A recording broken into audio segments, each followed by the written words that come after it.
러시아가 북한군 3만 명을 추가로 수용하기 위한 준비 작업에 들어갔다는 우크라이나 정부의 주장이 나왔습니다. 볼로디미르 젤렌스키 우크라이나 대통령은 현지 시간 25일 연설을 통해 러시아가 북한으로부터 군인 3만 명을 추가로 지원받으려 한다며 지난달부터 러시아 보로네시주에서 이들을 수용하기 위한 준비가 진행되고 있다고 밝혔습니다. 사실일 경우 이는 기존의 러시아 쿠르스크 지역 등에 투입된 걸로 추산되는 북한군 14,000여 명의 2배가 넘는 대규모 인원입니다. 젤렌스키 대통령은 북한이 새 탄도미사일 발사대까지 넘길 준비를 하고 있다고 주장했습니다. 전문가들은 러시아가 대규모 동원령에 따른 정치적 부담 때문에 인력 손실에 대한 보충을 외부에 의존하고 있다고 판단하고 있습니다. 젤렌스키 대통령에 따르면 러시아군은 올해 들어 22만 1,000명을 충원했지만 같은 기간 13만 1,000명이 전사하고 약 9만 3천 명이 다쳐 인적 손실도 약 22만 5,500명에 달했습니다. 이에 북한의 신규 병력이 차출돼 후방 경계나 접경 지역 방어를 맡아주면 러시아 정규군이 도네츠크 등 주요 공세 축선에 전력을 집중할 여력이 생기기 때문입니다. 우크라이나 측이 주장한 북한의 추가 파병 병력은 군단급 규모에 달하지만 실제 전선에선 러시아군 지휘 아래 각 여단이나 연대 단위로 분산 배치될 걸로 예상됩니다. 후방 군사시설과 병참로 경계부터 포병, 공병, 드론 정찰 등 전투 지원 임무까지 다양하게 동원될 가능성이 큽니다. 우크라이나 측은 북한 병력 추가 배치가 전세를 단번에 뒤집기보단 우크라이나의 예비 전력을 여러 축선에 묶어두고 소모전을 계속 이어가려는 러시아의 전쟁 연장 전략이라고 분석하고 있습니다. SBS 이현영입니다. 모스크바 붉은 광장에 북한군 깃발을 든 군인들이 등장했습니다.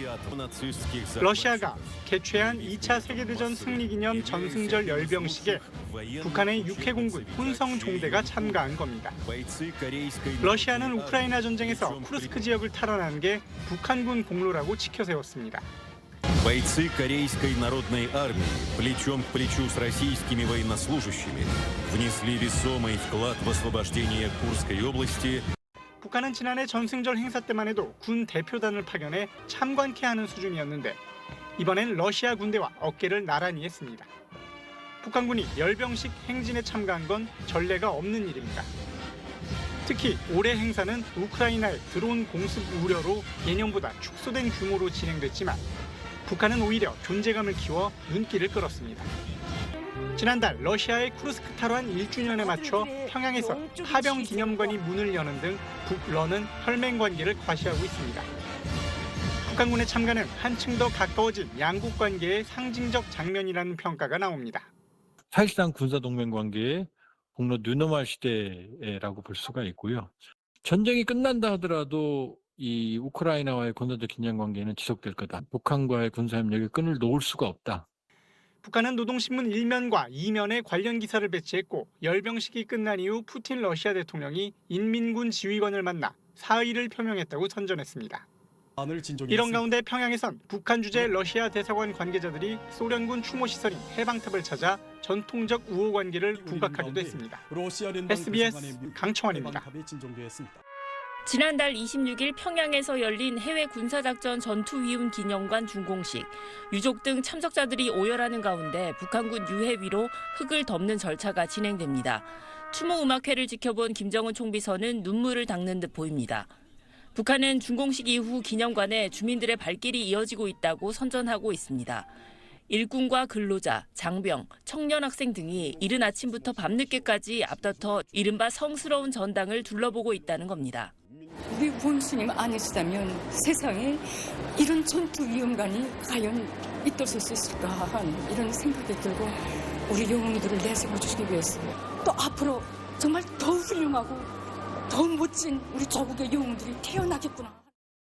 북한은 전사자들을 열사, 조국의 별로 묘사하는 등 영웅서사를 집중적으로 부각하고 있습니다.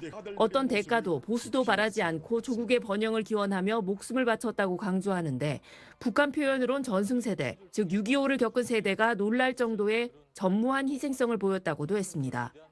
평양 만세를 부르며 유명하게 자포미들을 택한 이 사진들을 보면서 정말 깊은 감동을 받았습니다. 정말 우리 조선 사람이 무엇으로 강대하고 체제를 위한 개인의 무조건적인 희생을 정당화하고 나아가 이를 미화함으로써 또 다른 희생을 강요하는 것이나 마찬가지입니다. 저도 이제 며칠 있으면 군대 나가야 되겠는데 참전했어들의 순간 녹수를 이어서 저도 경련 아버지 김종수의 참된 아들로. 북한은 그동안 한국전쟁을 승리의 서사로 조작한 조국해방전쟁 승리 기념관을 통해 주민 재교육을 이어왔습니다. 파병 기념관은 기존 시설들에 더해 김정은 시대를 대표하는 새로운 재교육 공간으로 자리매김할 가능성이 큽니다. SBS 김아영입니다.